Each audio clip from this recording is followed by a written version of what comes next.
Halo, selamat malam teman-teman.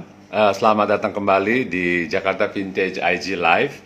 Malam ini kita akan berbincang-bincang dengan Mas Ricky Pesik. Oke, beliau ini staf khusus Menteri bidang digital dan ekonomi kreatif.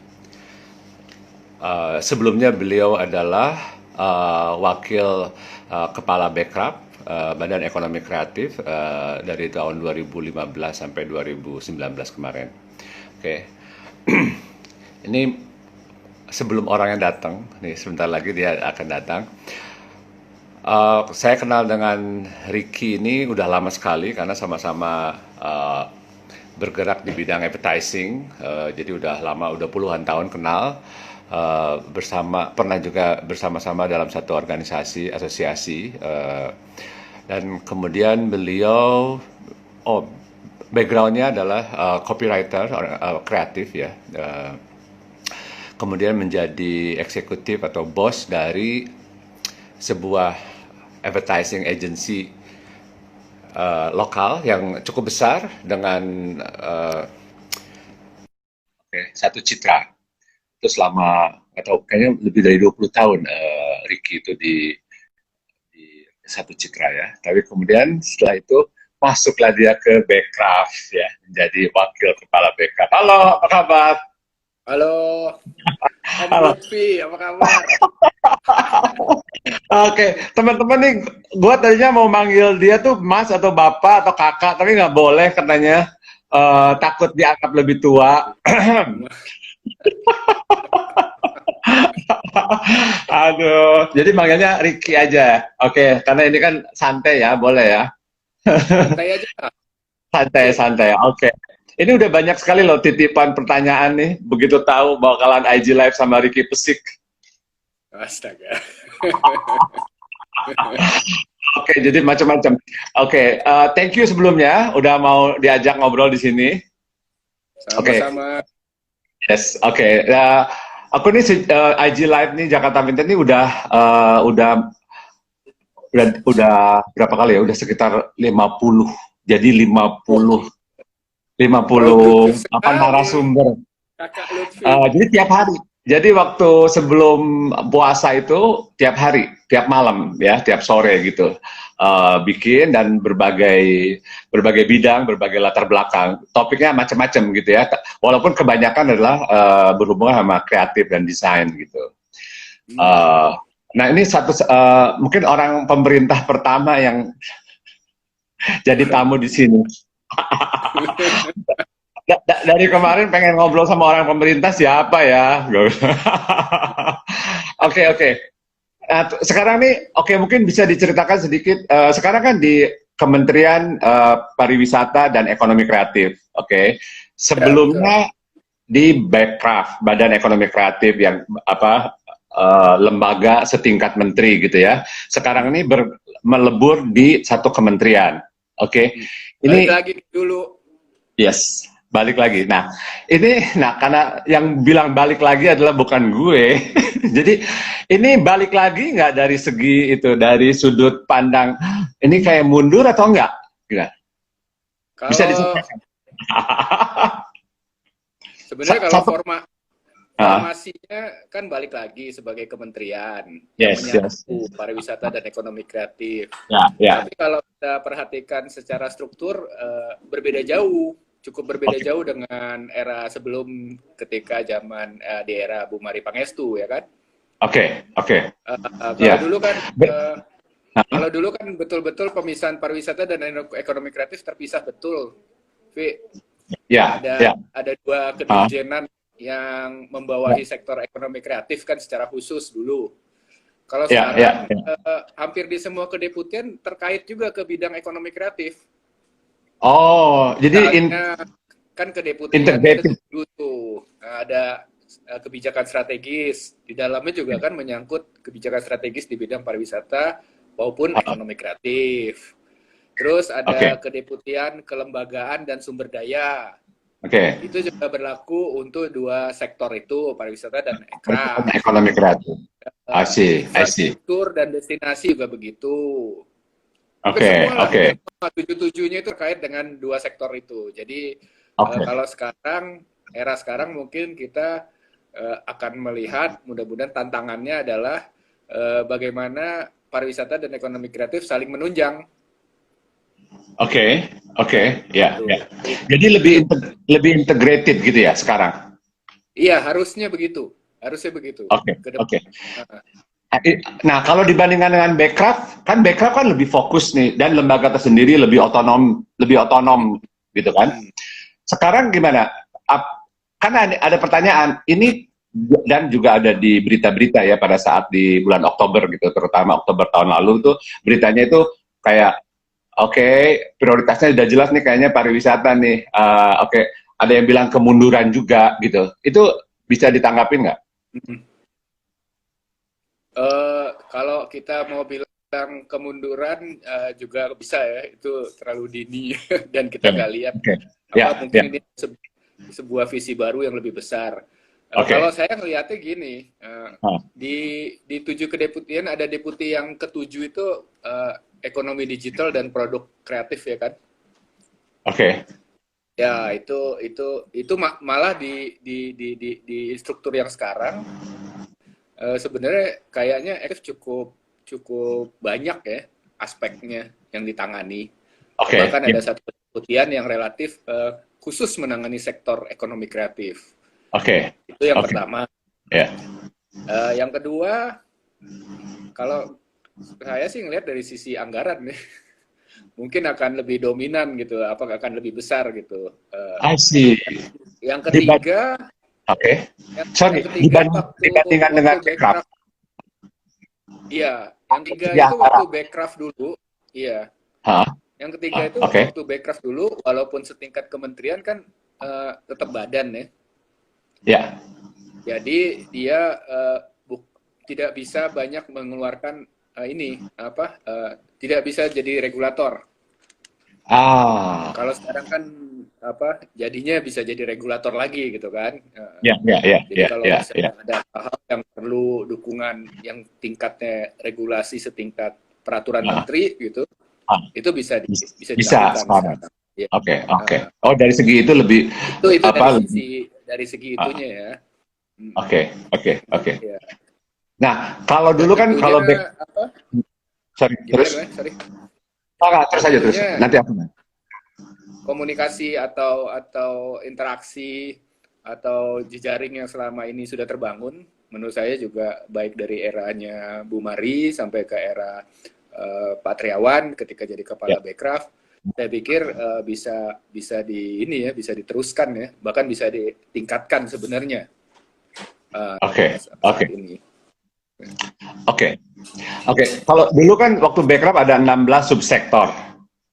Nah, ini saya Ricky kan staf khusus untuk digital dan ekonomi kreatif. Nah, itu membawa dan deputinya yang ketujuh itu, deputi yang nomor 7 itu membawahi 16 subsektor juga. Iya, di bawah deputi ekonomi digital dan produk kreatif itu ada direktorat, subsektor. Oke. Jadi kalau ada 3 ya, jadi dibagi 3 kelompok. Direktorat ya. Tapi di pemasaran juga ada pemasaran Aircraft. I see. Oke. Di sumber daya juga ada sumber daya Aircraft. Oke. Di industri juga ada yang industri sektor Aircraft gitu loh. Industri dan investasi ya. Oke. Jadi sektor-sektor ekonomi kreatif yang dulu bernaung di bawah Backcraft tetap sekarang bernaung di bawah Kementerian Parekraf, ya kan? Tetap nggak berubah. Oke. Dan asosiasi kalau ini sedikit teknikal. Dulu asosiasi-asosiasi atau komunitas-komunitas yang sudah melakukan MOU dengan Backcraft misalnya, apakah itu otomatis sudah dianggap juga MOU dengan Parekraf sekarang ini atau harus dibikin baru lagi atau gimana? Ini gue sebagai orang asosiasi juga saya tahu. kalau dari sisi legal standingnya mungkin cuma perlu adendum kali. Asik. Oke, Iya. oke. Jadi Ya, nggak ya, perlu ya. juga bikin MOU baru lagi, ngulang lagi gitu ya. Karena Oke. pada prinsipnya substansi dari MOU antara pemerintah dengan komunitas atau asosiasi itu Ya. eh, pada prinsipnya akan dilanjutkan kan gitu kan Oke, oke. substansinya. Jadi Oke. kurang lebih gitu. Cuman Oke, itu mungkin tadi. Hmm. secara aturan mesti ada adendum kali ya. Ya, ya, ya, ya. Oke, thank you, thank you. Oke, itu tadi sebenarnya pertanyaan-pertanyaan opening. Hmm. Pertanyaan utamanya ini adalah satu. Ini sekarang strategi dari Parekraf khususnya bidang ekonomi kreatif, apakah ada yang baru dibandingkan dengan waktu di Bekraf ataukah sama? Eh, Kalau kita lihat yang berulang kali disampaikan oleh Mas Menteri, Yes. Mas Wisnu Tama, Yeah. di berbagai kesempatan, beliau berulang kali menekankan tentang penguatan ekosistem ekonomi kreatif gitu ya, secara menyeluruh. Jadi Yeah. menurut saya penting hal yang sama gitu, apa yang juga diperjuangkan selama ini dulu di Bekraf itu Yeah. di carry on Oke. bahkan pada beberapa hal kalau kita tangkap Mas Menteri menekankan karena kan beliau juga bekas dari sektor kreatif ya. Ya, ya. Jadi tahu mungkin beberapa aspek strategis yang penting bahwa sektor ini syarat dengan kompetisi terbuka, Yes. bersaing di pasar bebas, sehingga di sini peran pemerintah mungkin juga penting. Yang salah satu bagian dari penguatan ekosistem itu adalah upaya pemerintah untuk menciptakan playing field yang sama, yang seimbang, atau bahkan yang lebih pro kepada pelaku ekonomi kreatif nasional gitu ke depan. Oke.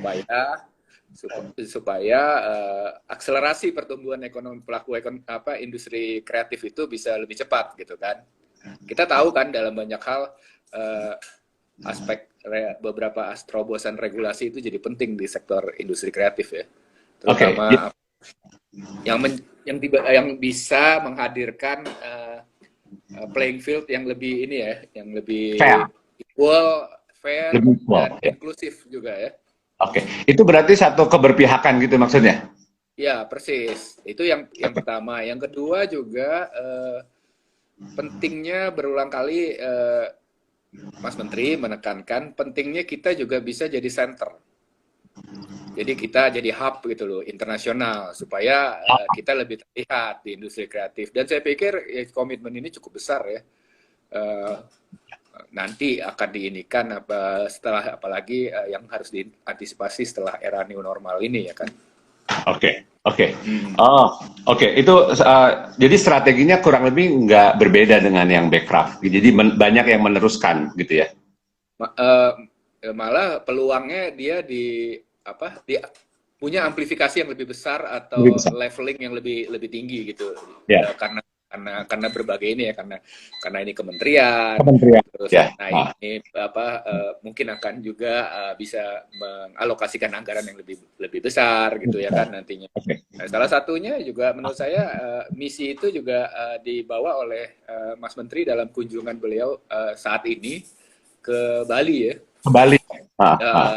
Sedang membicarakan persiapan kenormalan baru dengan Pemprov Bali ya kan, tapi juga menurut saya pasti dibicarakan strategi-strategi bagaimana ini juga bisa mengamplifikasi Indonesia termasuk industri kreatifnya gitu lewat Bali nantinya ke depan. Oke, ini sebelum nanya pertanyaan berikutnya, ini antara ini kan Kementerian Pariwisata dan Ekonomi Kreatif. Itu apa ya? Prioritasnya apakah ada yang dianggap lebih penting dari segi, karena gini, bukan dari segi devisa yang dihasilkan misalnya, karena pariwisata misalnya dianggap lebih besar, mungkin menjadi lebih prioritas dibandingkan ekonomi kreatif, atau terbalik gitu, gimana? Enggak, kalau berulang kali arahan dari Mas Menteri gitu ya, kita bisa lihat bahwa dari segi tenaga kerja maupun devisa, kontribusi dari pariwisata maupun ekonomi kreatif ternyata sudah cukup signifikan gitu ya terhadap perekonomian nasional. Nah, Oke. berulang kali kan, apalagi kalau sekarang digabung jadi Oke. lebih besar lagi tentunya. Ya. Nah, Ya. tentunya ada irisan ya di situ ya. Ya. Ya. Ukuran itu ada irisan yang nanti Ya. mungkin perlu dilakukan pengukuran baru atau metode baru sehingga dapat angkanya yang lebih mendekati ya. Oke. Baik juga Oke. tenaga kerja maupun devisa. Mungkin yang beda di ekspor kali ya. Memang Ya. kalau Ya. di ekonomi kreatif kan ada ekspor ya. Oke. Oke. Kalau dulu kan Backcraft itu salah satu output ya, atau mungkin apa ya itu istilahnya, output atau enggak, adalah undang-undang ekonomi kreatif. Ya, kemudian juga banyaknya apa namanya brand-brand lokal terdaftar hak intelektual propertinya. Oke, ya. Nah, kalau sekarang ini apa targetnya khususnya untuk ekonomi kreatif di kementerian? Sebenarnya KPI-nya masih sama. Oh, KPI sama. Untuk sektor ekonomi kreatif kan lewat apa istilah normatifnya itu ada RPJMN ya, rencana jangka menengah panjang nasional gitu kan. Dan di situ ditetapkan target dari masing-masing lembaga. Nah, kalau ekonomi kreatif targetnya masih sama, Vi. Targetnya itu ya devisa, tenaga kerja, ekspor kan gitu. Nah, dan cara-caranya untuk kita menyadari bahwa mencapai peningkatan itu kalau mau pertumbuhannya signifikan, kita memang harus memberikan perhatian yang cukup besar pada intellectual property karena kan monetizing-nya ada di situ ya kan. Lagi kalau kita ngomong ekspor gitu kan. Itu di situ sih. Tapi kan itu juga udah dimulai dengan misalnya ketika menghadapi situasi PSBB, bagaimana mendukung pelaku-pelaku kreatif yang kategorinya UMKM untuk transformasi ke digital. Itu kemarin kan peluncuran kampanye Bangga Buatan Indonesia kan juga bagian dari itu kan sebenarnya. Oke. Ini ada yang nanya nih, takut kelewat. Mas Riki, jika ada inisiatif yang coba menghubungkan konten kreatif untuk dihubungkan dengan pariwisata, apakah inisiatif itu hanya perlu dipropose di satu pintu atau mesti kedua pintu? Ya, salah satu yang sementara ini memang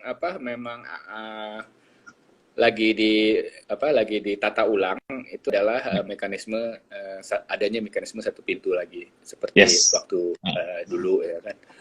Tapi juga sebentar lagi juga akan diluncurkan beberapa program yang kalau dalam bahasa ininya cash for work ya kan.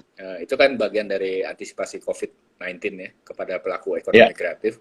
Itu akan ada program yang diluncurkan nanti seperti pembiayaan untuk pelaku ekonomi kreatif. Pembiayaan program, mewujudkan program maupun pembiayaan usahanya. Pembiayaan usahanya kan dulu ada yang namanya bantuan insentif pemerintah ya. Iya. Nah, itu akan diluncurkan lagi. Nggak hilang. Diluncurkan lagi, terus kemudian malah ada yang baru.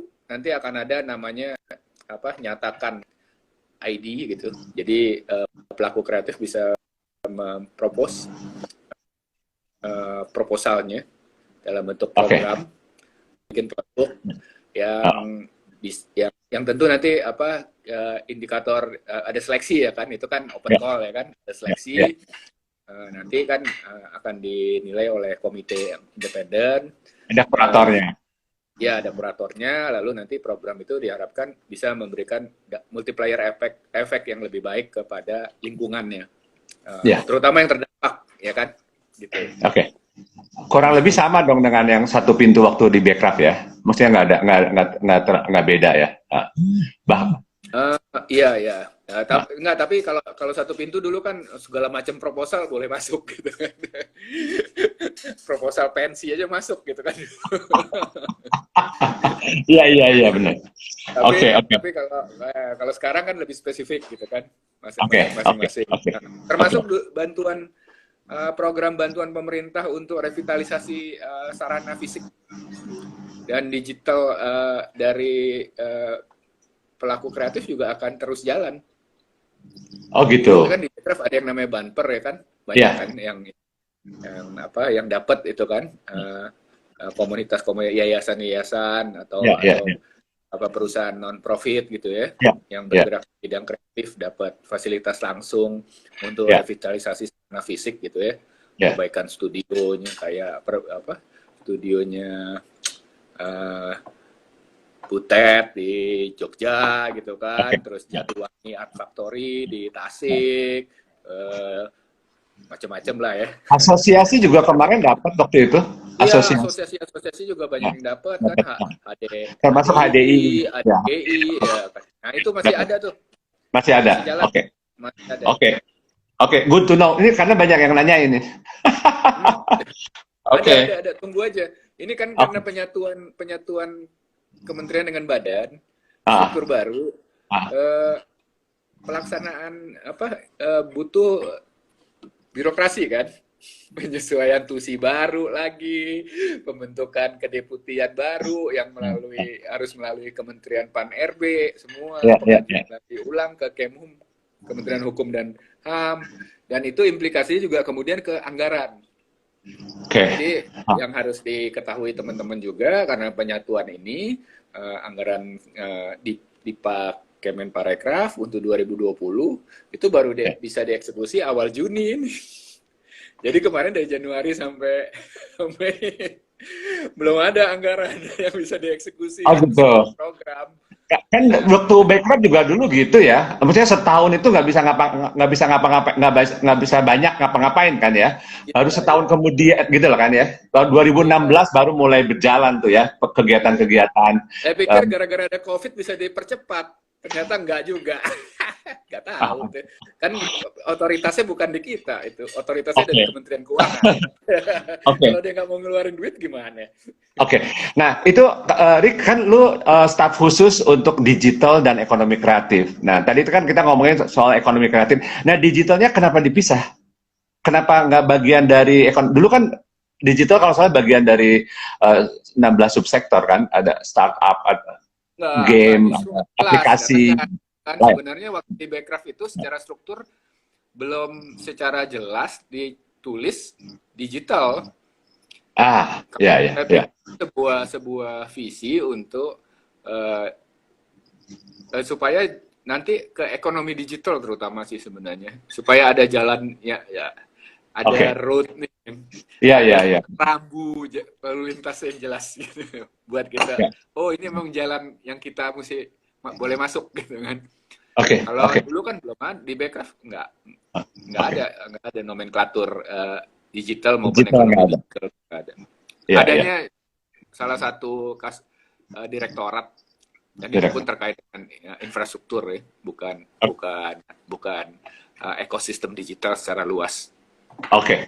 Nah, gue baca di ruang. Mas Menteri, gue baca di salah satu berita di Google lah, Google. Dia bilang penting sekali kita bikin ekosistem digital. Dia ngomong beberapa kali tuh.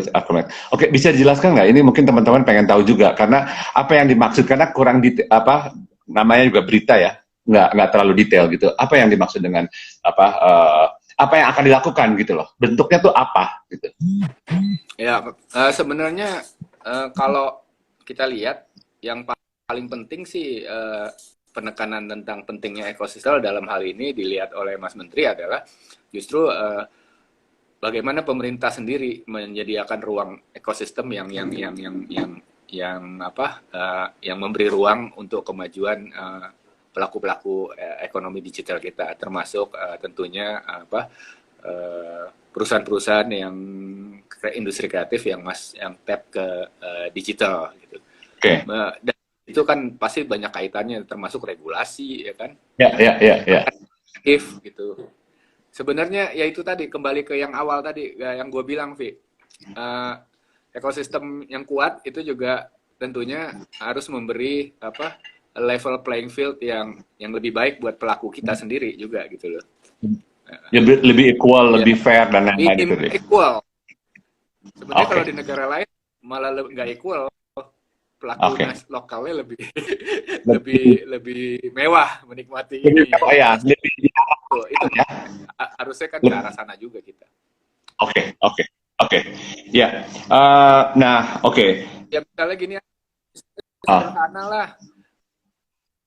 Kalau platform nasional gitu, ya bayar pajaknya 5%, yang non nasional bayar pajaknya 10%. Nah itu aja udah creating Ya. creating insentif ya kan, creating sebuah ekosistem atau ruang yang lebih pro kepada lebih dorong pertumbuhan Ya. ekonomi kreatif maupun ekonomi digital nasional gitu.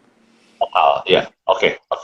Nah, itu kan ini kita ngomong hal-hal yang ingin dicapai, satu hal-hal yang ideal kan yang ingin dicapai. Nah, ini pada saat COVID ini kemarin mulai bulan Maret gitu ya sampai sekarang, apa yang dilakukan apa namanya? Either program, either policy gitu ya dari kementerian yang khusus fokus ke ekonomi kreatif. Karena ekonomi selain pariwisata, ini ekonomi kreatif juga bagian dari yang kena imbasnya secara langsung dan paling cepat dibandingkan sektor-sektor lain. Ada 3 sih sebenarnya, dan itu kan sebenarnya ini sudah kalau kita baca berita ya, sudah ada arahan presiden kan sebenarnya, karena pernah ada ratas khusus kan, dan dari ratas itu rapat terbatas khusus presiden ada 3 arahan kepada Menteri Pariwisata dan Ekonomi Kreatif. Ya. Yang pertama itu bantuan langsung, bansos gitu kan. Oke. Nah kita juga salah satu kerjaan besar yang dilakukan itu adalah sebenarnya mengupayakan itu tersalur gitu kan kepada pelaku kreatif. Jadi bukan cuma pariwisata ya, pelaku kreatif yang terdampak langsung. Gitu. Tapi penyalur bantuan langsung itu bukan kita. Jadi kita waktu itu kan mengkonsolidasi data, bekerja sama dengan para asosiasi-asosiasi, komunitas gitu. Waktu itu kalau nggak salah dapat data mikro ya, jadi ada Andika. Itu sekitar 240.000 nama. Oh ya? Dari seluruh Indonesia. Oke. Untuk ekonomi kreatif ya kan. Nah, itu sudah disubmit ke segala macam lembaga yang berwenang menyalurkan itu. Salah satunya program prakerja, terus lewat Kemensos. Oke. Ya, gitu. Jadi bukan langsung, itu yang jadi pertama. Nah, yang kedua itu merealokasi anggaran kementerian untuk membuat program yang padat karya. Nah, tadi yang gue bilang, yang ada nanti bantuan insentif pemerintah, terus nyatakan .id, dan macam-macam gitu ya kan. Kemarin ada yang, ya semua program-program yang ini kan tujuannya untuk padat karya ya. Menulis dari rumah, pameran dari rumah, performing dari rumah gitu kan, konser dari rumah, itu juga diterjemahkan program-program seperti itu sementara kemarin COVID. Itu yang kurang lebih cukup signifikan. Kegiatannya. Pada saat lakukan efisiensi anggaran gitu kan untuk langsung kepada. Kemarin nih ada satu tamu kita di sini itu dari sektor publishing, penerbitan. Dan kedua waktu itu ada juga dari MICE, dari meeting exhibition itu ya, MICE industry gitu. Itu yang publishing bilang kalau terus terang nih sektor penerbitan ini udah terpuruk, dia bilang gitu. Dan bingung bagaimana merespons ini. Kemudian terus asosiasi gimana? Asosiasi ya lagi berusaha tapi kayaknya nggak banyak politik bla bla bla bla bla. Terus yang exhibition juga gitu. Ini exhibition nih kan menyangkut banyak sektor ya, banyak industri kan. Jadi ada exhibition otomotif, exhibition interior design, produk dan lain-lain segala macam gitu kan. Itu mati kan pada saat COVID ini. Nah, itu juga aku tanya juga gimana dengan udah kontak-kontakan sama pemerintah apa belum gitu untuk mengatasi ini segala macam. Oke. Nah, ini bagaimana kalau kayak sektor-sektor misalnya 2 itu aja untuk pengen tahu aja apa yang sudah atau akan dilakukan oleh kementerian. Ini kayak menyambungkan curhatnya mereka. Ya memang dampaknya luar biasa sih ini. Tidak ada satu orang, tidak ada satupun baik pelaku, baik pemerintah, boleh akan menduga dampaknya luar biasa. Betul. Dan ya suka atau tidak suka harus kita akui dampaknya berat sekali ya kan, buat semua pihak, kan? Betul. Pariwisata lebih parah lagi. Ya. Sebenarnya pariwisata lebih parah daripada ekonomi kreatif sebenarnya. Iya. Terkait dengan pariwisata itu lebih juga parah gitu kan, sama ya kan. Horeca ya. Iya. Tapi beberapa juga kan mencari meraba-raba dan trial and error ya untuk transformasi ke digital. Gitu ya. Tapi saya pikir COVID ini mendisrupsi tatanan segala macam tatanan kita. Iya. Ya, kalau kita ditanya sebenarnya kita kan juga membaca sebenarnya belum ada rumus yang jitu sebenarnya bagi siapapun negara manapun gitu untuk mengantisipasi ini selain sebenarnya saat ini yang penting buat kita bersama itu sebenarnya kita tahu dampaknya seperti apa. Jadi menurut saya kalau sekarang tantangannya kalau dari sisi pemerintah gitu ya, dan semua ini bukan cuma di pariwisata kreatif itu adalah measurement yang tepat terhadap dampaknya. Dan kemudian memang kita harus melihat celah-celah baru. Tidak terelakkan, saya pikir akan ada migrasi profesi dan industri kan. Mungkin bukan cuma sekedar migrasi medium, tapi juga migrasi kompetensi dan profesi jangan-jangan nih ke depan nih. Dan udah terjadi kayaknya kalau kita perhatikan misalnya di sini tiba-tiba bikin kuliner jualan ini kayak bisa ada satu brand lokal di sini, brand furniture ya lokal yang sebenarnya udah established. Nah, pada saat COVID ini dia bikin kopi. Tapi jualan kopi. Gue cuma mau ngingetin waktu 98, waktu krisis global juga yang langsung kerasa ya. Putusan hubungan kerja dan lain sebagainya. Yang mungkin sekarang dampaknya jauh lebih besar. Cuman nggak tahu kok sekarang lebih anteng nih. Kan warung-warung tenda banyak tuh dulu. Iya. Nah, kemana tuh warung-warung tenda itu sekarang? Iya. Pindahnya ke Instagram. Semua masih itu temporary untuk menyikapi masalah yang dihadapi saat itu ya. Misalnya bikin kopi, pindah ke kuliner gitu.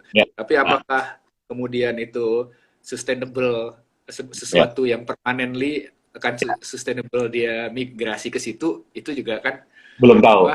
Tangan lain gitu. Tapi saya juga melihat industri kreatif ini kan paling adaptif dan paling fleksibel.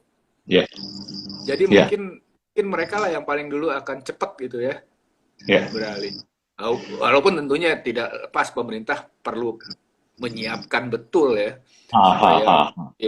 supaya kalau mau orang-orang yang mau migrasi atau beralih atau ini ekosistem atau ruangnya itu disiapkan dengan sebaik-baiknya kan sebenarnya.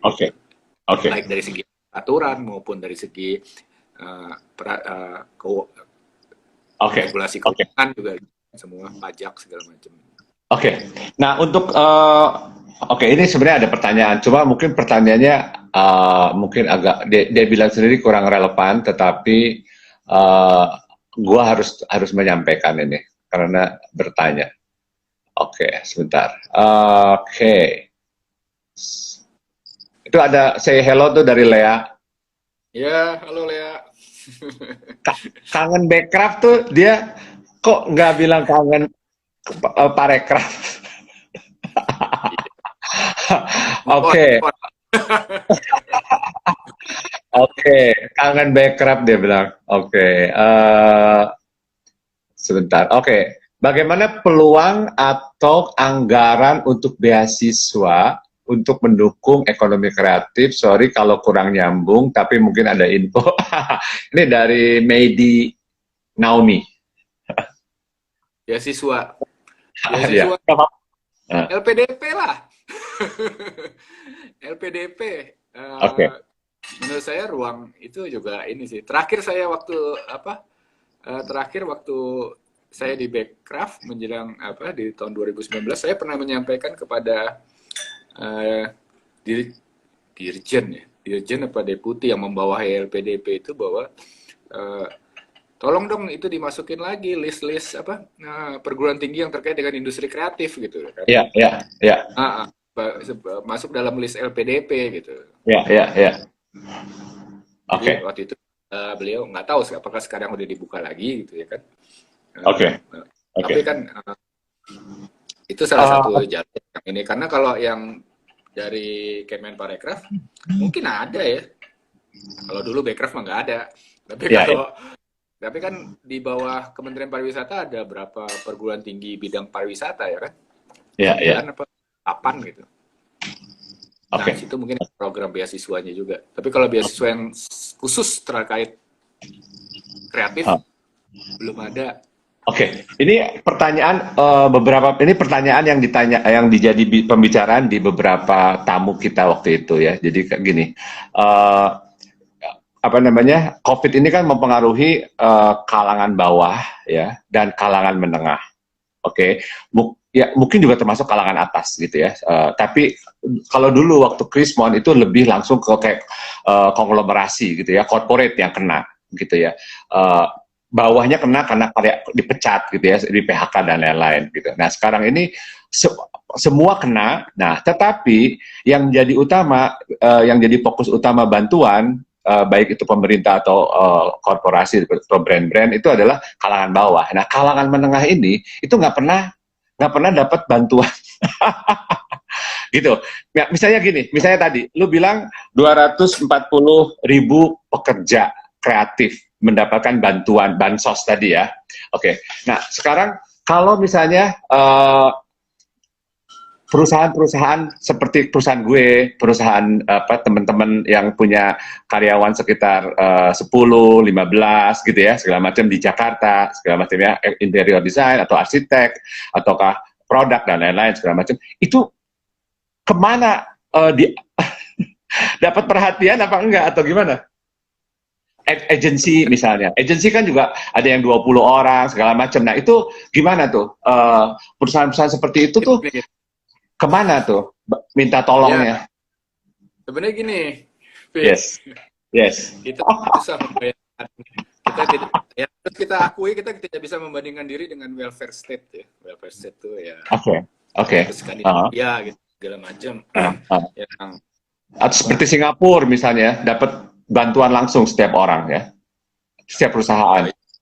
Setiap orang dapat bantuan langsung, perusahaan juga dapat bantuan langsung. Nah, atau ada misalnya negara seperti Norway gitu ya, Denmark, gitu ya, atau Eropa Barat gitu ya. Sebenarnya ada beberapa tahap, walaupun nggak bisa dibandingkan dengan negara-negara dengan sumber nilai ekonomi yang besar, penduduk lebih sedikit, pajak lebih tinggi kepada setiap penduduk dan merata pembayar pajaknya gitu ya. Yang sudah dilakukan yang pertama kan waktu itu saya ingat kok Mas Menteri betulan ngotot gitu ya soal stimulus pajak. Tapi itu kan ternyata nggak terlalu kerasa langsung besar ya. Ya, benar. soal Hmm. pajak pendapatan, ada ini pemotongan pajak pendapatan atau bisa ditunda pembayarannya gitu Ya, ya. Tapi itu salah satu yang dilakukan. ya, Nah, yang kedua memang tentunya lewat cash for work, ya, program-program cash for work dari kementerian. Cuman dari kementerian kita kan memang kalau kita total ya Kak Lutfi, anggaran Kemenparekraf itu berapa sebenarnya? Walaupun membesar gitu ya. Saya pikir apa? Kalaupun Bekraf masih ada juga masa problemnya sama. Anggaran itu terbatas mau dibagi ke 275 juta. ya, ya, ya, ya. Ya, tapi apa akhirnya terpaksa kalau dengan kayak gini kan metodenya jadinya ada seleksi kan. I see. Lewat Ya, program cash for works ya kan, oke. program-program pada ya penyaluran lebih itu lewat BIP, lewat nyatakan ide, lewat banper dan lain Nah, sebagainya ya ini. ya, Jadi metodenya begitu, oke, Vi. Jadi kita oke, memang nah ada satu isu besar sih sebenarnya yang ya, kita jadi tantangan kita adalah ya, lemahnya basis data kita yang akurat dan mikro. oke, Itu lemah sekali. oke. Hmm. Lemah Ya, betul kita. Jadi nggak bisa langsung bergerak juga itu. Itu yang pertama. Ke depan itu menurut saya adalah hal yang prioritas dan strategis untuk segera dibereskan oleh pemerintah. ah, Yang kedua, ya gue bukan mau ngeles nih, Vi ya. ya, ya, nggak Tapi apa-apa, kan nggak apa-apa. baru bisa eksekusi awal Juni. Kenapa? Jadi itu Diulang? memang anggaran di Anggaran. Kemenparekraf Ya, bisa ya. eksekusi Baru awal awal Juni. Juni. Dan Kemenparekraf juga kan juga salah satu anggarannya yang jumlah anggarannya yang disesuaikan kan. Ya. Turunnya cukup signifikan untuk tahun ini. Bukannya semua kementerian juga kan di-cut semua kan? Ya, Ya. semuanya. Ya. Hmm. Oke. Ya, tapi Oke. kan jadi 4,8 jadi 2, sekian kan kebayang loh. 50%. 50%. Ya, ya. Oke.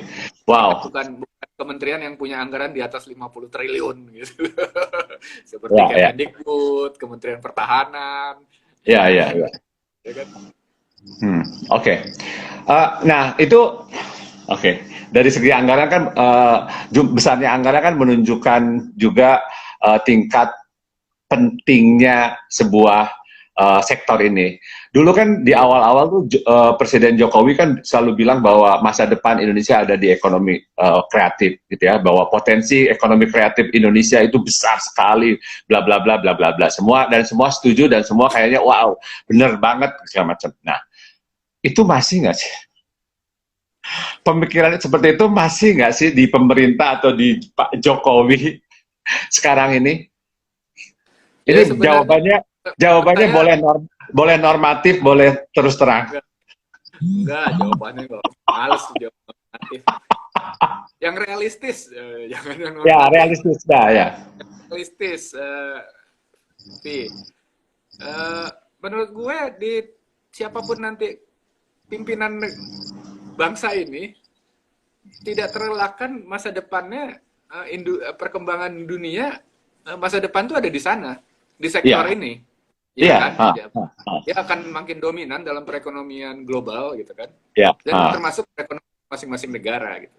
Ya. Kreativitas yang menciptakan nilai tambah perekonomian itu menjadi penting gitu kan. Ya. Ya.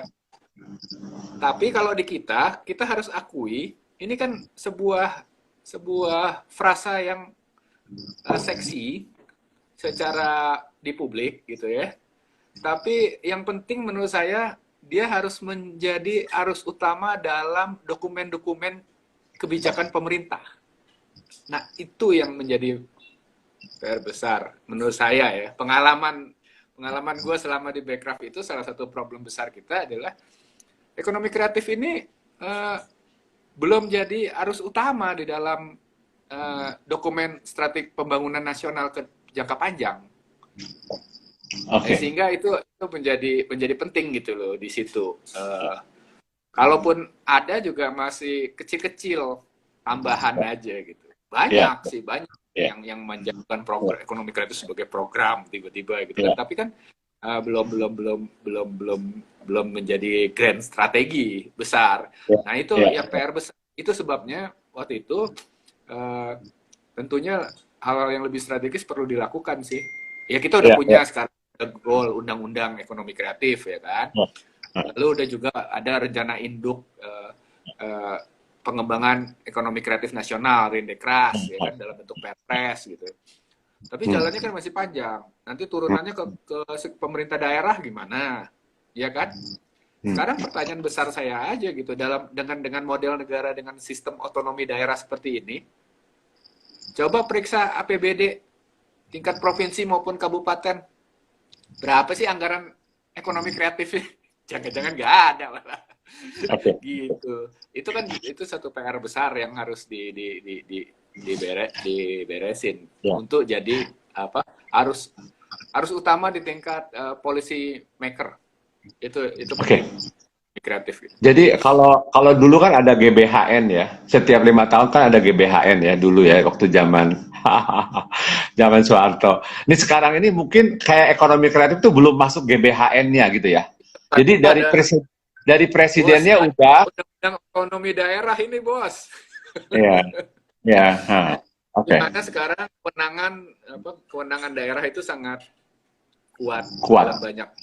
dalam pembangunan setempat, daerah setempat. Jadi menurut saya juga ekonomi kreatif ini ya nggak bisa juga dipaksain ke semua daerah gitu menurut saya ya. Kalau mau efektif ya, kalau mau strategis ke depan, dia harus harus yang mau aja, tapi maunya dengan cara yang benar gitu. Dan punya potensi berdasarkan kondisi masyarakatnya, kondisi perekonomiannya dan sebagainya. Gitu Pak. Terus kalau daerah yang 90% APBD-nya dari tambang dan tambang masih banyak ya. Udah jelas-jelas ya, itu aja. Ngapain juga mikirin ekonomi kreatif. Oke. Ini ada pertanyaan nih. Oke, dari Ibu Lea Aziz. Dengan adanya pandemik ini, apa wacana Parekraf untuk industri kreatif in the future? Mengingat setelah Bekraf hilang dari bumi kita belum merasakan adanya sinergi Parekraf dengan industri-industri kreatif. Nah, juga kita belum merasakan bahwa Parekraf merapat dengan organisasi atau asosiasi ini kayaknya kreatif yang ada. Oke, ya. Oke. Ini sebelum jawab, gue mau menyapa dulu nih banyak orang-orang aktivis desain di sini, aktivis kreatif ya. Ada Rina, ada Diana Nasir, ada Lea, tadi ada Handoko, ada Edit Taslim. Oke, ini juga ada pertanyaan, ada Andi Sada. Oh, itu teman-teman semua tuh. Aduh, tolong tanya deh. Oke, yes. Terus ya katanya minta ditambah waktunya. Kayak mereka mulai panas ini. Dan nanti kalau misalnya mati kita lanjutkan lagi ya. Andoko bilang minta ditambah waktunya. Baru. Terus tadi mau jawab apa? Sorry. Ya, yang dari Lea gitu. Ya, dari Lea. Gini, sebenarnya ya memang susah sih, Le. Maksud gue, ya mungkin satu yang paling wise yang bisa gue jawab, sabar lah, Le. Sabar, karena gini. Ya. Karena gini, sama seperti ketika Bekraf mulai, kita kan berjibaku urusan struktur organisasi, bahkan dulu anggaran segala macam. Bahkan 2015 nggak bisa ngapa-ngapain kan? Iya, belum ngapa-ngapain. Ya, belum. Ada sedikit pun gitu kan, karena sibuk ke dalam gitu. Nah sekarang kan kita juga ada penyesuaian kan, penyesuaian struktur organisasi dan seperti tadi gue bilang, anggarannya baru mulai Juni awal ini ya kan. Tapi yang bisa gue sampaikan adalah dalam banyak hal sudah sudah jelas arahan dari Mas Menteri adalah program-program yang sangat ini di para pelaku itu harus diteruskan, bahkan ditingkatkan gitu kan. Oke. Dan itu dipacu oleh Mas Menteri gitu ya kan. Jadi kayak Banper, nanti BIP, apalah yang ada kalau program itu Akatara atau segala macam untuk film gitu ya. Semua jalan, ada Docs by the Sea. Itu semua di ini ya, malah berapa kali beliau bilang ya kalau bisa dibuat lebih gede lagi aja gitu biar kita jadi center beneran gitu kan. Nah, itu ke depan mungkin peluangnya justru ke sana ya. Ini dia ngomong gitu udah sebelum atau sesudah COVID? Aduh, ini duitnya nggak cukup gitu. Ya, makanya gue tanya, dia ngomong, Mas Menteri itu ngomong gitu sebelum COVID apa sesudah? Sebelum dan sesudah lah. Oh, oke. Berarti dia anggarannya ya udah harusnya nggak ada isu. Impact-nya cuma di tahun 2020, Vi. Ya kalau kita ngomong anggaran 2020 ya memang susah juga, not much we can do kan. Oke. Ini aja udah hampir hilang setengah tahun kan kita, gitu kan. Iya. Ya kan. Terus nanti juga kita ketemu masuk protokol baru yang masih kapasitasnya 50% gitu misalnya, ya kan. Kita masih akan menghadapi hal itu gitu. Nah, tapi begitu pertanyaan saya, begitu sudah agak bebas gitu semua. Oke. Jangan-jangan lebih ekstrim dari normal dulu gitu. Oke. Ya, oke. Tadi kan gue udah nanya strategi Parekraf waktu sebelum COVID ya, jadi secara idealnya gitu ya. Kemudian pada saat COVID apa yang dilakukan udah nih. Nah, untuk new normal apa ada strategi yang gue baca di media gitu ya, yang dibicarakan adalah lebih kepada protokol kesehatan di bidang pariwisata segala macam. Tetapi apakah ada strategi baru dalam menghadapi new normal? Khususnya ngomongin industri ekonomi kreatif ya, mungkin pariwisata kita lupakan dulu sebentar. Ya menurut saya sih kita perlu segera berdialog dengan pelaku gitu, untuk mengukur untuk melihat berdasarkan data gitu. Misalnya ADGI udah ngirim surveinya dampak ini pandemi ya terhadap sektor desain grafis. Itu kan penting untuk menyusun ke depan gitu kan, bagaimana nih normal dan bagaimana pendukungan Parekraf terhadap sektor desain grafis nanti tentunya. Pasti ada acuan gitu kan nanti ke depan.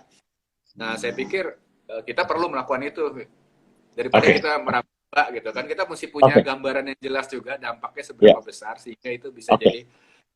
Tapi mau nggak mau bahwa di 2020 ini kita lebih ke arah recovery, antisipasi recovery yang sifatnya short term ya, tidak terelakkan gitu ya. Ya, oke. Ini ada pertanyaan dari Diki. Izin bertanya, apa yang menjadi penyebab tidak akuratnya basis data yang dimiliki Parekraf atau pemerintah Parekraf maksudnya? Itu tuh sebenarnya masalah teknis atau memang sengaja digarap dengan tidak serius oleh oknum di dalam kementerian? Enggak, kita memang tidak punya data mikro ya. Kita kan pernah, kalau dulu di Parekraf, kita pernah membuat pusat ada data berbasis aplikasi ya di handphone. Ada aplikasi. Bisma ya. Ternyata jumlahnya juga nggak signifikan. Ya, respons ya. Iya, yang terdata di situ ternyata cuman akhirnya setelah diverifikasi cuman ada 34.000. 34.000 out of, kalau bener data BPS gitu ya, data BPS kan konon kalau di BPS kan pengukurannya pelaku kreatif ada 17 juta lebih kan. Pekerja kreatif. Di seluruh Indonesia 17 juta lebih. Tapi kan kita punya data mikronya. Oke. Nah menurut saya ini problemnya bukan cuman berkutat di sektor ekonomi kreatif juga, tapi problem kita secara makro soal single identity number yang tidak dimiliki, tidak diiniin. Ya. Kalau di Kemendagri sebenarnya ada Dukcapil ya, Apa itu? yang sebenarnya bisa jadi Dukcapil untuk itu Dukcapil tuh data kependudukan calon pemilih apa itu, nggak tahu kepanjangannya Oke. itu. Oh iya iya. Dulu. Oke. Ika itu kalau nggak salah datanya itu cukup detail gitu. Cuman jangan tanya ke saya kenapa data Dukcapil itu nggak dipakai gitu kan. Dan bisa kita tarik gitu kan untuk ini. Oke. Padahal dia bilang nih, Diki bilang semua dimulai dari data. No data, no APBN. Ya sekarang semua ya tentu pakai data gitu kan. Ya. Pakai data, tapi kan data makro, bukan data mikro. Yang kita perlu justru data mikro gitu. Kita di era digital semua persaingan kan tergantung pada data mikro kan. Data mikro itu ya bahkan sampai behavior data ya kan, yang kemudian bisa melahirkan analisa yang lebih tajam dan algoritma baru yang lebih efektif untuk pengembangan ekonomi ke depan gitu kan sebenarnya itu.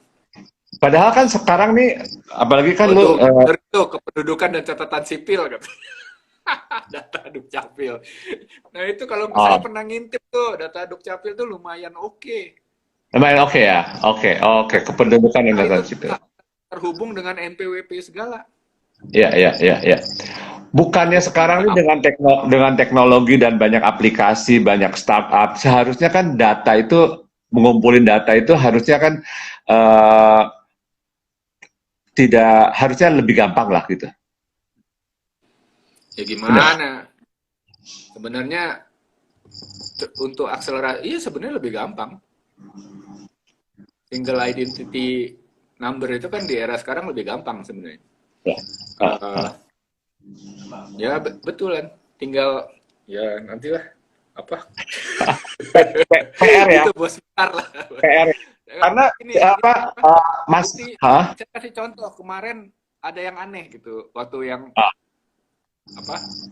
pendaftaran prakerja itu ya, yang duluan paling cepet ya platform digital nyetor data jutaan langsung. Oh ya, oke.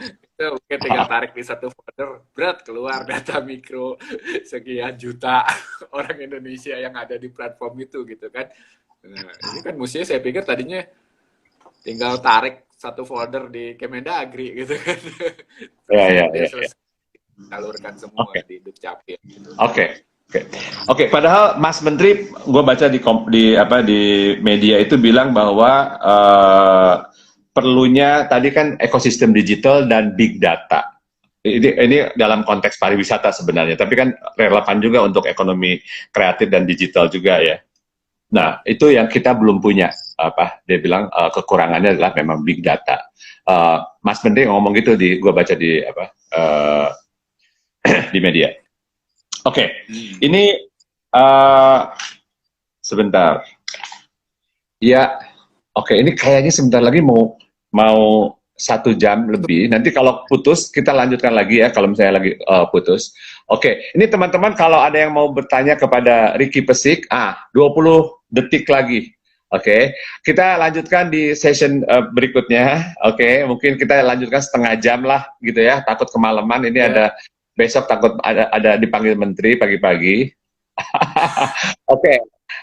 Ya, siapkan aja pertanyaannya. Oke. Kalau nggak ada yang nanya, gue yang nanya banyak sekali loh.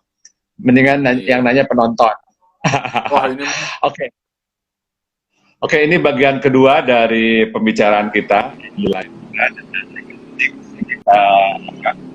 Yang bisa dilanjutkan karena katanya belum baru panas sekarang. Oke, ada email Akmal juga. Oke,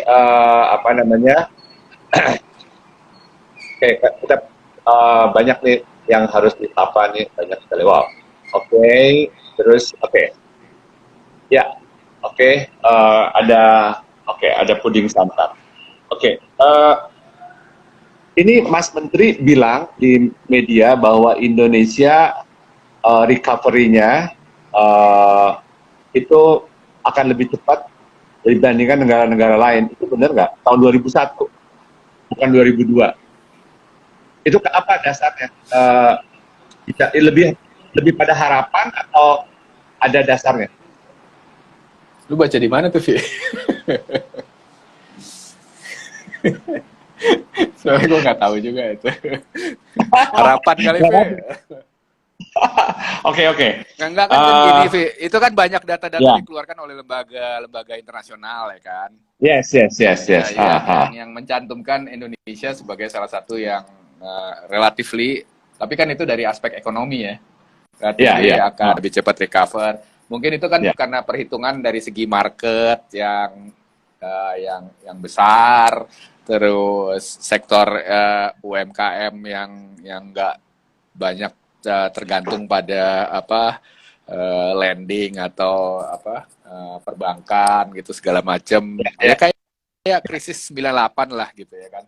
Jadi mungkin itu yang menjadi dasar dari Mas Menteri mengeluarkan statement itu gitu kan, berdasarkan hasil-hasil kan ada tuh McKinsey juga ngeluarin, terus semua ngeluarin, semua ngeluarin, dan kalau kita lihat di situ Indonesia tuh masuk jadi top 5 lah ya, atau top 10 dari negara-negara yang dianggap akan cepat recover juga karena pertumbuhan ekonominya nggak drop banget kan, kalau hitungan itu dari World Bank sama IMF juga kan ngeluarin kan. Gue pikir patokannya itu sih, Vi. Tapi gue belum baca itu dia dasarnya. Ngeluarin statement itu. It's good to know. Ini apa namanya? Sementara nunggu pertanyaan dari teman-teman. Ini dulu itu ya. Kalau misalnya ini contoh ya, pameran furniture gitu ya, di kayak misalnya di Jerman gitu ya, itu Beechcraft punya booth, membawa produknya yang dikurasi oleh Beechcraft sendiri. Kemudian kita di sebelah di hall di hall 8, nanti ada Kementerian Perindustrian juga, bawa produknya.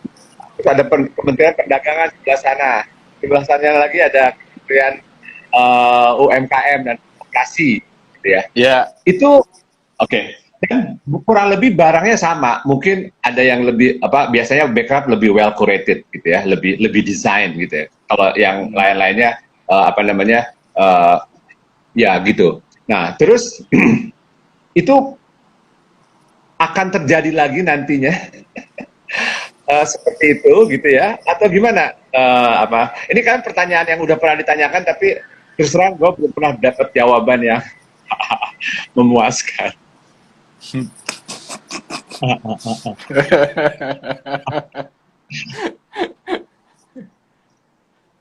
Jadi kayak setiap kementerian itu punya one big problem. Big problem sih itu. Gue nggak tahu kapan berhentinya tuh, Fit. Iya betul. Karena masing-masing juga masing-masing punya itu sendiri gitu loh. Setiap kadang-kadang gini. Kalau kita bisa aja ngeluarin kebijakan gitu kan. Gue juga dulu waktu di Beechcraft mau tuh ngeluarin kebijakan. Ya udahlah, kalau udah ada kementerian lain kita nggak usah ikutan di situ. Kita diomelin, Vi, sama pelaku. Wah, nggak mendukung nih. Gitu. Pasti gua yang termasuk itu yang pertama. Iya. Terus yang kedua, ya kita akhirnya hanya mencoba memperbaiki cara tampil aja ya kan, dan cara berjejaringnya ya kan, baru sampai situ. Kita kan nggak punya kewenangan menentukan, lo nggak usah ikutan nih di sini, udah ada gue gitu kan. Itu yang sulit memang, itu problem yang mungkin beberapa tahun ke depan juga kita akan masih temui hal yang sama tuh.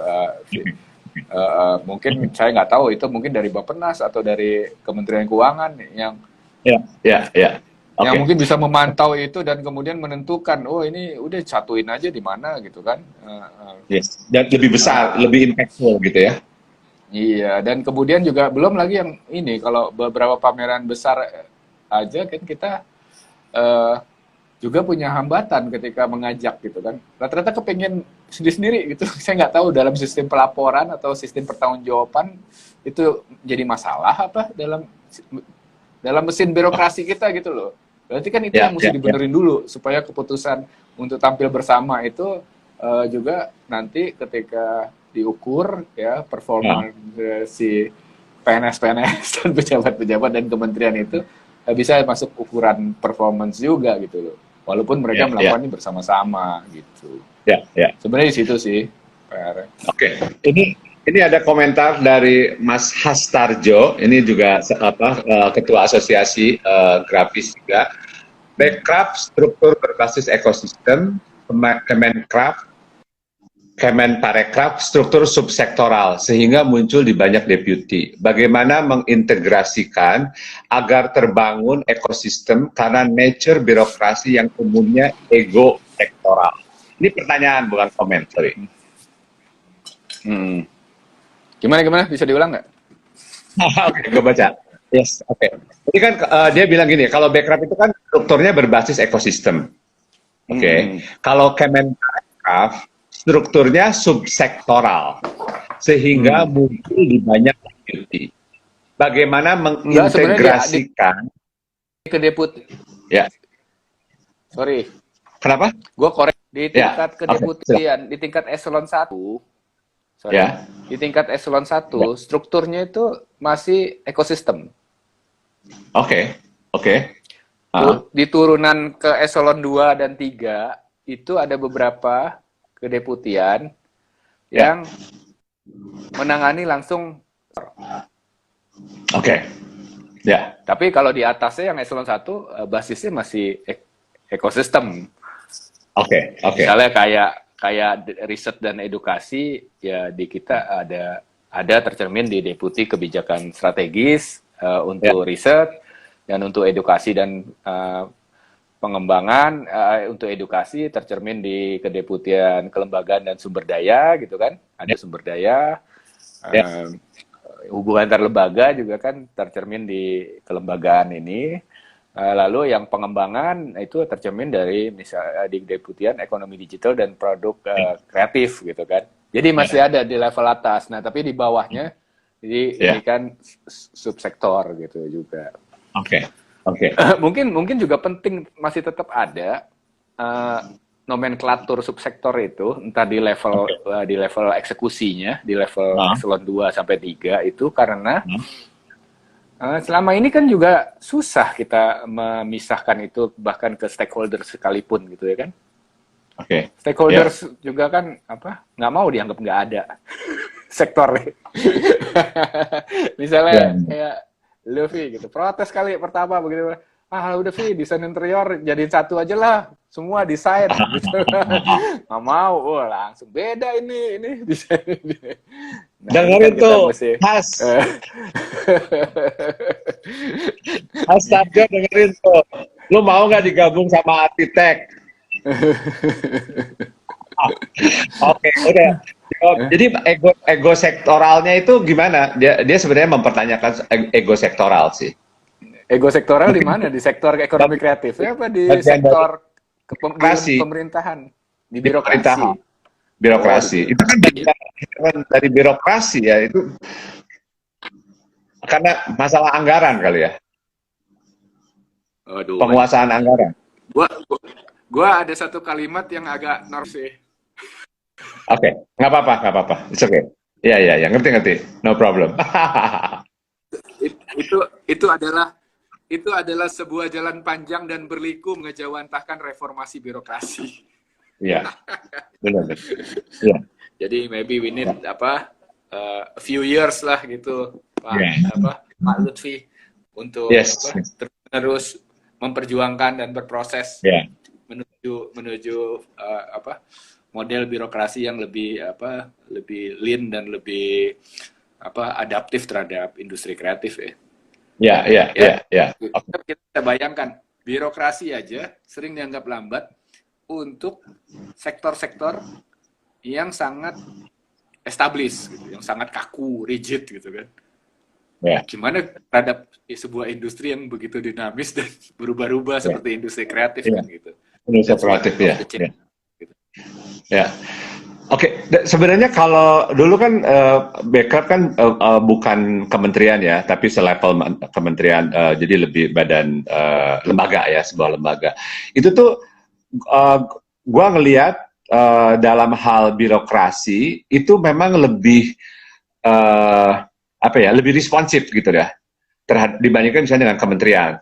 Tetapi nah nanti dengan masuk lagi dengan ini menjadi kementerian, dalam kementerian itu gimana, akan justru makin susah. Padahal dulu aja bagi pelaku ekonomi kreatif, pekerja kreatif itu Bekraf itu birokrasinya, waduh, padahal kalau dibandingin secara relatif dibandingkan dengan kementerian lain itu lebih enak lah sebenarnya, lebih. Nah sekarang akan kembali lagi menjadi birokratis atau gimana dengan masuk di Parekraf sekarang? Nah, mestinya sih enggak ya. Hah, Karena kan hah. 99% Bekraf itu terabsorb kan ke dalam situ. Ke dalam Kemenparekraf gitu kan. Oke, Jadi oke. ya relatively orang-orangnya sama, cuman mungkin ada perubahan posisi aja ya. Ya, ya, ya, Ya, kita lihat lah, mudah-mudahan sih enggak. ya, ya. Mudah-mudahan sama lah, kita bisa jalan. Pertanyaannya adalah, sekarang ini ada nggak subsektor ekonomi kreatif yang menjadi prioritas? Kalau dulu waktu di Bekraf kan kayak musik, kuliner itu menjadi prioritas gitu ya. Oke. Nah sekarang ada nggak? Atau apa tetap itu atau bagaimana? Masih ya, tetap Masih. karena pertimbangan fakta dari perkembangan, baik angka kontribusi maupun dinamika industrinya itu masih relevan. Oke. 3 subsektor unggulan dan 3 subsektor prioritas itu. Oke. Apa sekarang? Ya enggak, dari dulu kan yang unggulan itu kan kuliner, kriya, fashion. Oke. Yang Kuliner, kan ya. film, aplikasi, musik ya. Oke. Ya itu tetap ya. Jadi Ya. ini kabar baik buat teman-teman yang di Kria, di produk,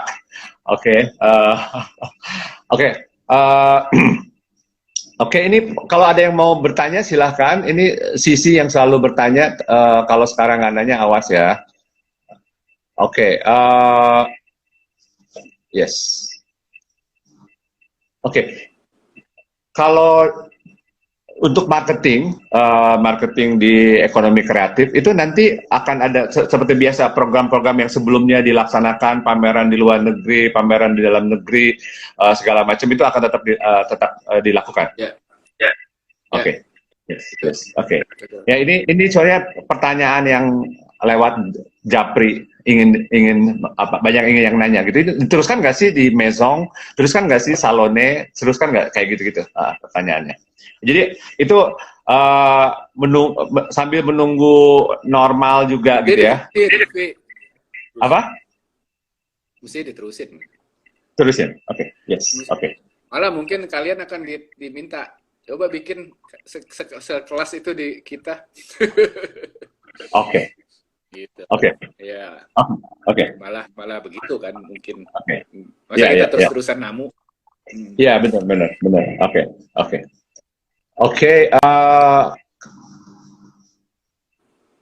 Nah, kemarin kan ada campaign mengenai penggunaan produk dalam negeri ya. Yang apa namanya tadi? Campaignnya namanya? Ya, buatan Bangga. Oke. Nah, itu tuh oke, itu hanya pada saat COVID itu di launch gitu ya. Ataukah itu menjadi sebuah strategi atau gimana? Karena of course dari dulu kan keberpihakan terhadap produk lokal itu sejak zaman sering tapi pada kenyataannya dalam policy dan eksekusi segala macam, apakah itu benar-benar dilakukan masuk dalam strategi segala macam?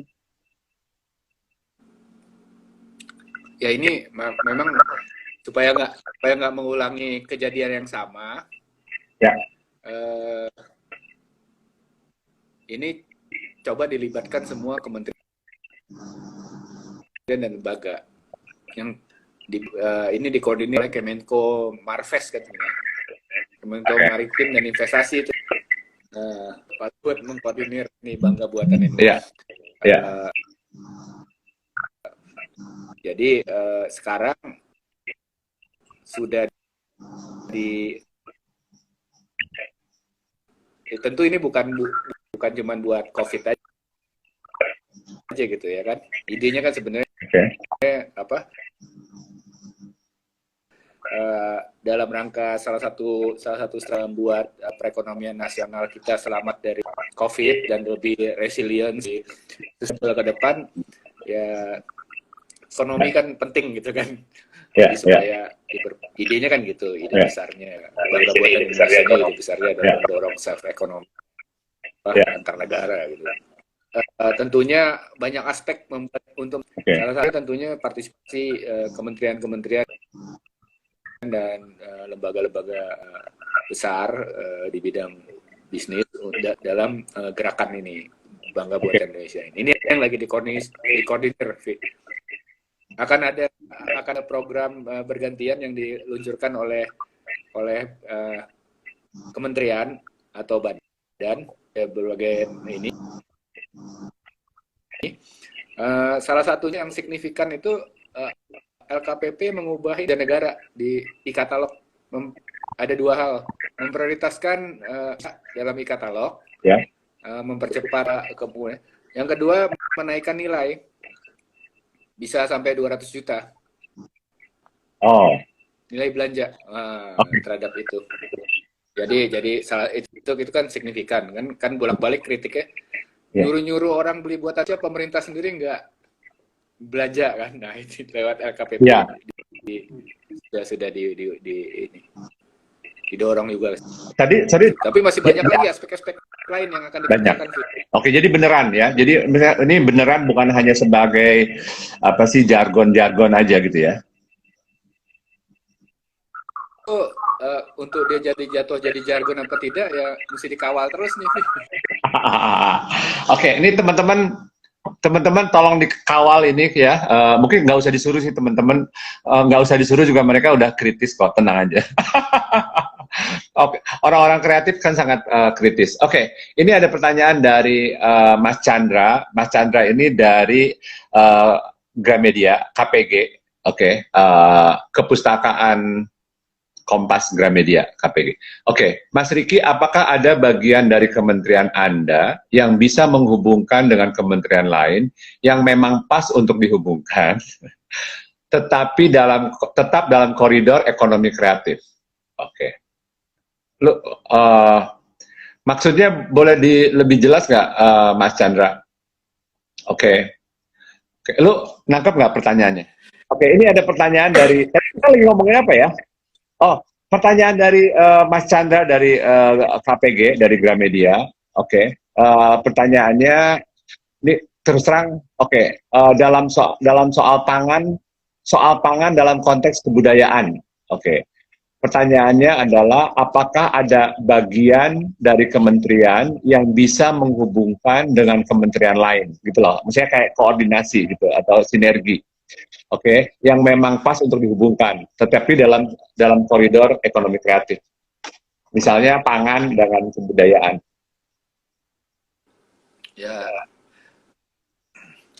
Ya ini koordinasi Kemendikbud dengan Parekraf lah ya. Oke. Udah dilakukan?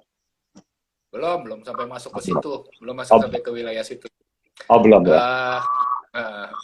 Masih di tataran yang level beberapa yang memang ada potensi tumpang tindih.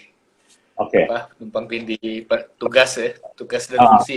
Misalnya di film, musik, seni pertunjukan mungkin ya kan.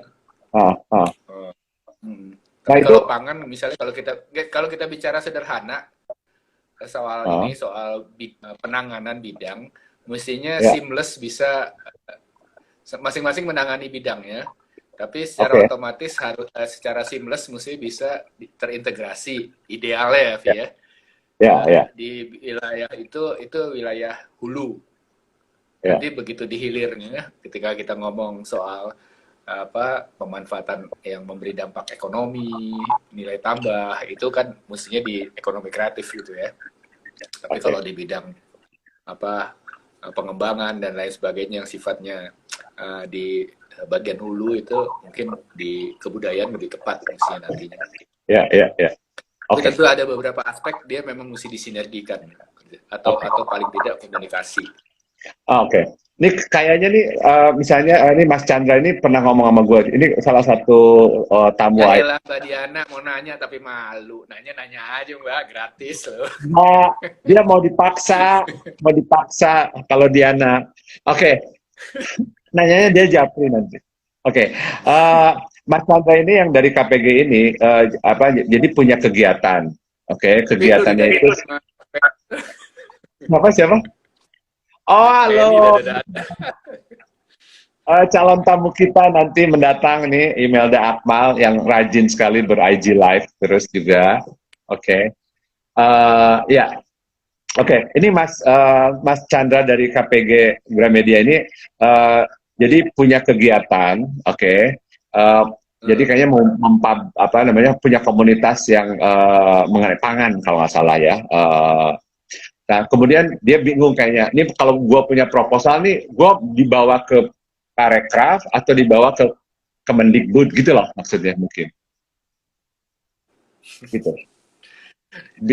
Hah?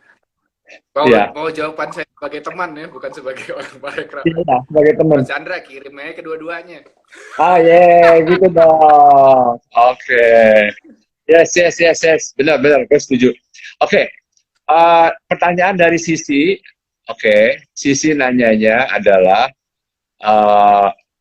sorry. Oke, mana Sisi? Harus ke atas lagi nih, aduh. Kalau salah, mengenai new normal deh. Oke, tunggu sebentar, mana sih? Ini gimana sih caranya supaya nggak itu lebih gampang? Oke.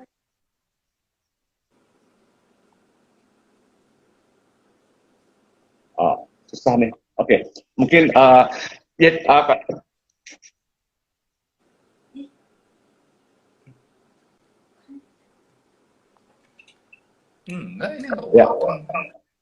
ini nggak kebaca.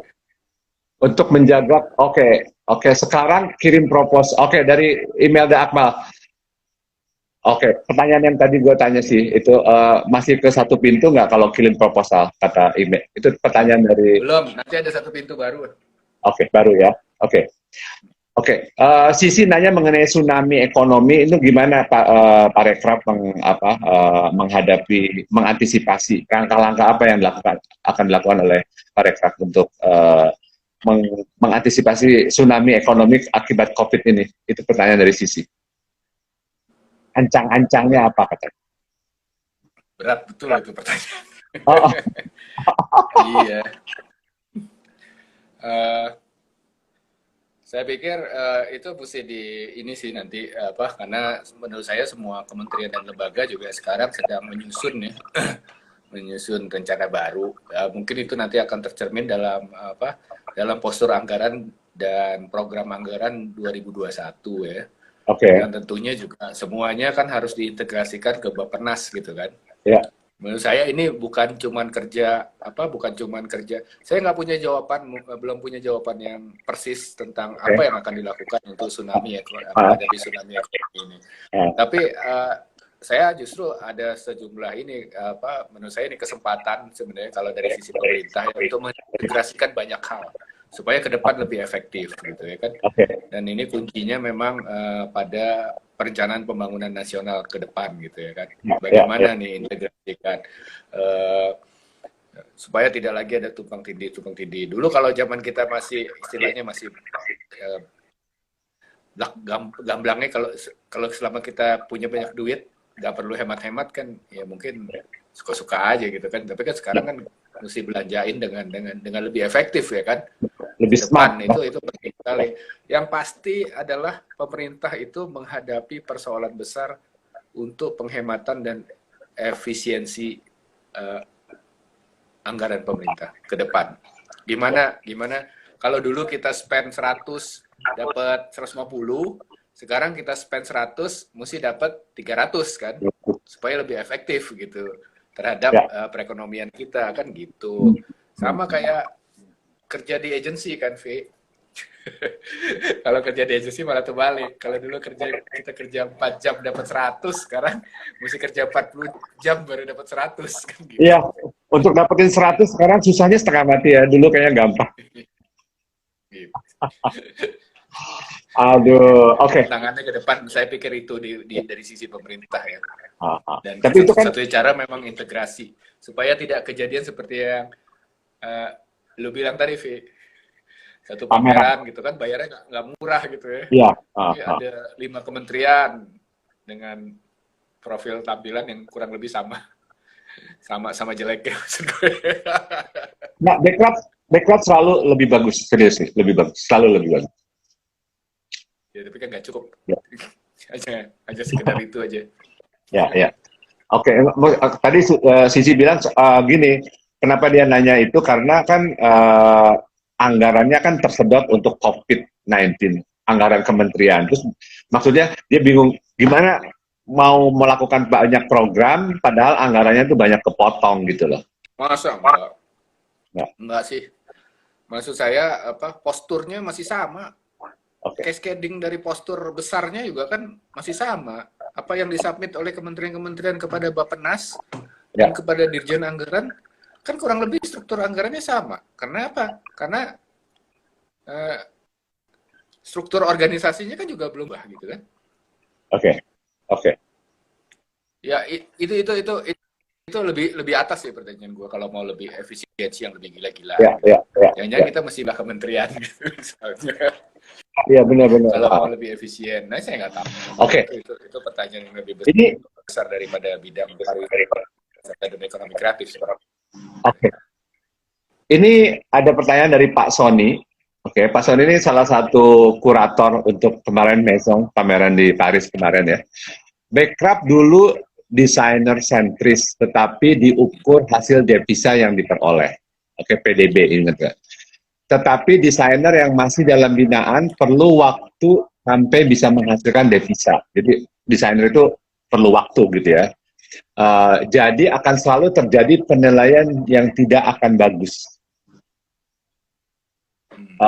Gua ngerti sih karena ini pertanyaan Pak Sony udah lama, dalam beberapa kali pertemuan juga pertanyaannya konsisten.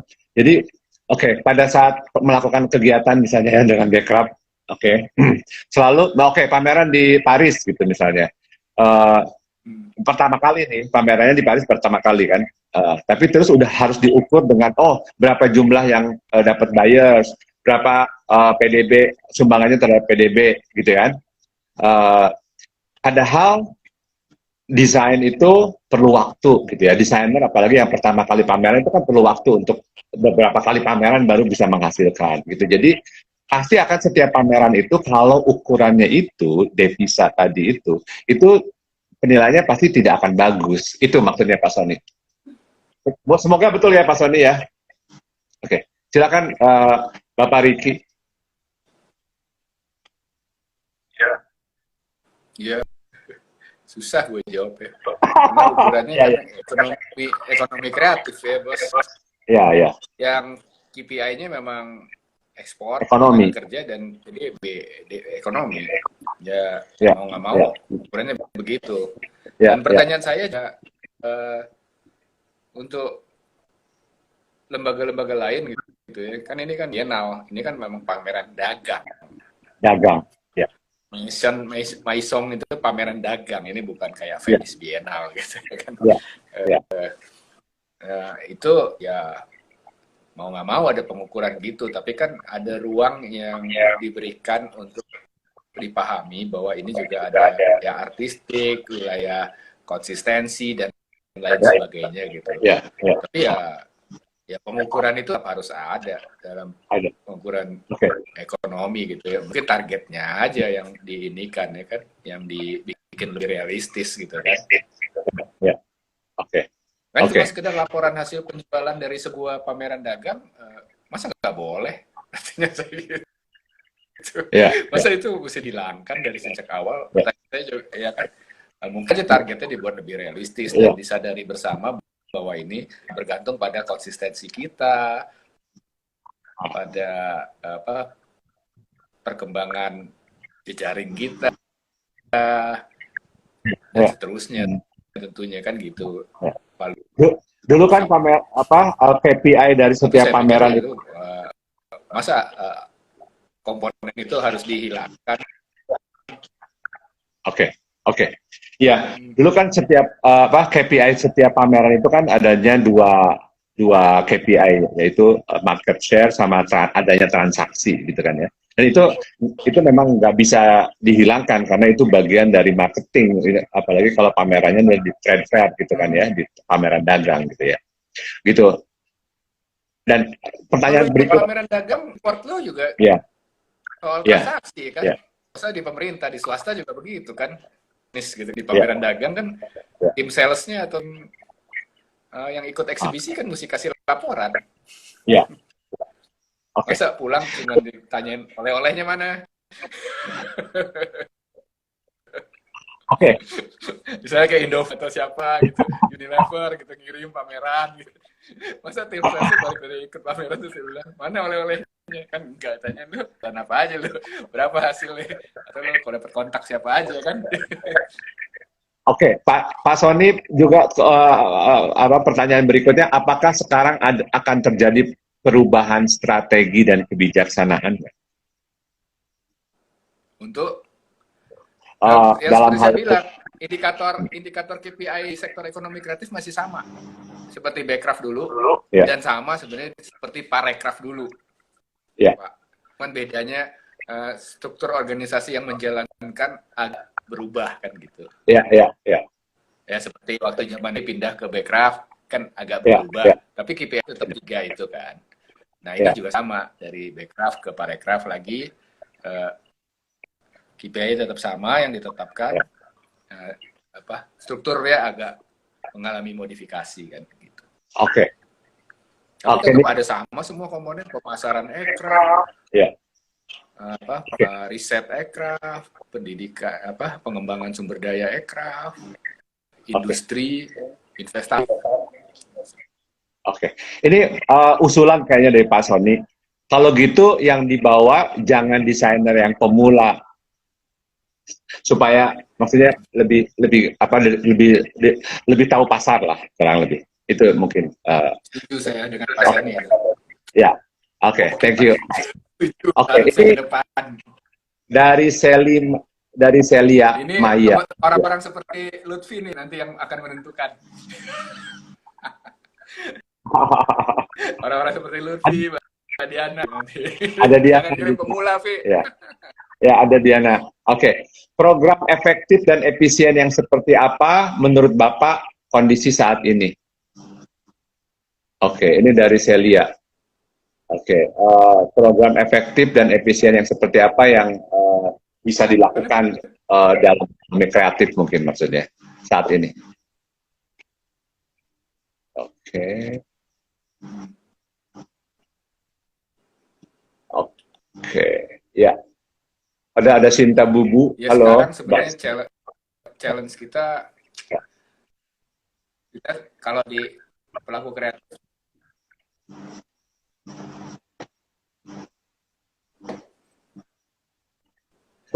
Suaranya. Kalau pelaku kreatif kita kan semuanya rata-rata terdampak ya, Vi. Ya, adalah beberapa sektor yang sedang menikmati gara-gara COVID ini.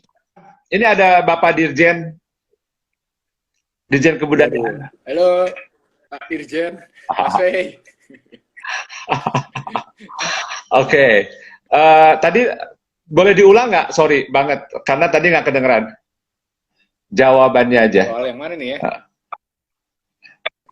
Yang efektif dan efisien kayaknya, kalau nggak salah. Iya, ya menurut ya tantangannya ke depan gitu sih soal ya, soal anggaran ya, yang lebih efektif dan efisien. Iya. ya. Oke, oke. Ini maksudnya mungkin apa buat Bapak Presiden bisa mengubah, menyatukan semua gitu nanti ke depan. Ya, ya. Mungkin beberapa butuh saya pikir yang paling strategis dalam hal ini di Bappenas ya. Oke, Bappenas mesti melakukan terobosan gimana nih penyatuan oke. Ya, yang bisa terimplementasi sampai ke anggaran ya, Dirjen Anggaran ya, ya, ya. Kementerian Keuangan. Oke, oke. Ini pembicaraan kita nih sebenarnya udah selesai. Oke. Oke, kalau teman-teman masih ada yang mau tanya boleh nih, tapi udah hampir jam 10, udah hampir 2 jam, gila nggak kerasa. Oke. Sementara apa untuk mempercepat, aku ingin berterima kasih ke Ricky Pesik atas waktunya, atas insight-nya, sharing apa namanya kepada teman-teman. Ini banyak pertanyaan-pertanyaan tadi itu adalah banyak sekali pertanyaan-pertanyaan yang diajukan oleh teman-teman pelaku pekerja kreatif terutama ya, desainer gitu ya, artis dan lain-lain gitu. Jadi banyak sekali yang terjawab gitu lah ya. Jawabannya thank you, ada beberapa jawabannya yang cukup jujur. Oke, nggak tahu juga, nggak apa-apa. Thank you. So, teman-teman, thank you juga udah hadir berpartisipasi di Jakarta Vintage IG Live. Oke, pada Ricky, thank you sekali lagi. Mungkin kalau ada kata-kata terakhir yang ingin disampaikan, silakan. Agak. Dorongan Masih sering ketemu. Ayo jangan nunggu pemerintah atau gimana gitu. Mudah-mudahan kita segera bertemu lagi dengan jaga jarak tetap, tapi bisa langsung bertemu dan berdiskusi lagi. Yes. Dan mestinya mudah-mudahan teman-teman semua dalam waktu dekat bisa melihat segera program-program yang terkait dengan ekonomi kreatif dari Kementerian Pariwisata Parekraf gitu ya. Jalan. Sekarang sudah mulai bisa di start gitu ya. Oke. Ini sebenarnya dari email. Ada beberapa yang kita dilupakan tahun ini, Vi. Terutama kegiatan-kegiatan yang sifatnya melakukan perjalanan atau pengumpulan orang. Iya, benar. Oke, ini Ibu Imelda Akmal bertanya, jaringan jadi PR banyak pihak juga ya. Oke, PR kan, bukan PR kan. Kalau mau tingkatkan ekonomi kreatif yang sekarang pada pindah ke virtual, jaringan internet harus dikuatkan. Nah, karena lu kan staf khusus bidang digital dan ekonomi kreatif, dia kayaknya bertanya pada orang yang tepat. Boleh dijawab tuh. Itu kayaknya harapan semua umat. Gue udah langganan 2 provider, bayarannya udah mahal, tetap aja begini, Vi, gimana? Oke. Ya. Udah belinya yang 100 Mbps ini, tetap aja begini. Udah yang paling tinggi padahal kan? Iya. Tapi gini, to be fair ya, kebayang nggak? Sekarang sih masih beruntung kita COVID ini terjadi pada saat infrastruktur IT kita udah mendingan dibandingkan misalnya 5 tahun yang lalu. Jadi kita IG Live lumayan lancar walaupun ada banyak technical problem segala macam ya, Zoom dan lain-lain gitu. Kebayang nggak kalau misalnya waktu 5 tahun yang lalu itu internet masih jelek gitu loh. Jadi sekarang masih kebayang. Hah? Kebayang. Waktu 98 kan kita udah ngalamin. belum ada Instagram. Iya. Iya, benar. Turun ke jalan. Iya, benar. Iya. Tapi menurut saya yang mesti dicermati justru sekarang kearifan lokal seperti apa yang tercipta itu. Mas Singgih tuh lagi jadi evangelis tuh untuk kearifan lokal. Iya, betul. Dan gimana sebenarnya kearifan lokal itu bisa direplikasi sebagai instrumen protokol baru kali ya, new Ya, normal ya. segala. Kita harus lari ke sana lagi, menggali lagi jejak-jejak kearifan lokal yang sebenarnya sangat efektif dipakai lagi untuk menghadapi kondisi seperti ini. Ya, ya, Jadi bukan cuma live ke IG live, ke Zoom meeting gitu ya mungkin ya. ke depan. Oke. Itu dia. Oke, ini teman-teman tuh itu pesannya dari Ricky Pesik ya. Oke. Thank you semuanya. Oke, atas waktunya semua. Terima kasih Luffy. Oke. Nah, untuk hari ini semua pembicaraan kita ini akan sudah direkam dan akan nanti di YouTube, kemudian di podcast Jakarta Vintage di Spotify dan oke, semuanya. Oke, nanti akan dinarasikan dalam sebuah buku gitu ya. Di Oktober ini rencananya kita akan menerbitkan buku ini, pembicaraan semua IG Live pada saat ini. Nah, untuk hari Jumat jam 8 malam kita akan bicara dengan seorang tokoh serikat buruh. Oke, kita akan bicara mengenai perburuhan di Indonesia. Oke, jam 8 malam dengan Tafib, Saiful Tafib. Oke, jadi stay tune dan terima kasih semua. Ricky, thank you so much. Thank you so much waktunya. Oke, teman-teman, thank you ya. Stand by di sini. Oke, bye-bye. Dadah.